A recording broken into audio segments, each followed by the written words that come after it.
तेल खाने के बाद बहुत अच्छा लगेगा। పన్నీర్ కా బిర్యానీ చేశాను ఈరోజు। చూడండి ఎలా ఉంది। రైస్ వేసేస్తున్నాను। రైస్ వేసేసి తర్వాత జీడిపప్పు, తర్వాత ఇవి ఆనియన్స్, తర్వాత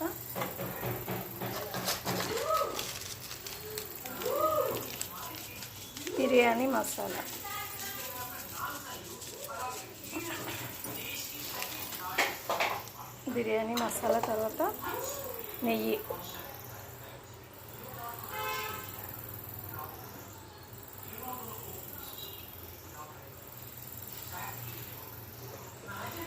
వేసేసి మూత పెట్టేయడమే। ఇంకా ఎలా ఉంది మా పన్నీరు బిర్యానీ? నచ్చినట్లయితే కామెంట్ బాక్స్లో కామెంట్ చేయండి। Okay, thank you.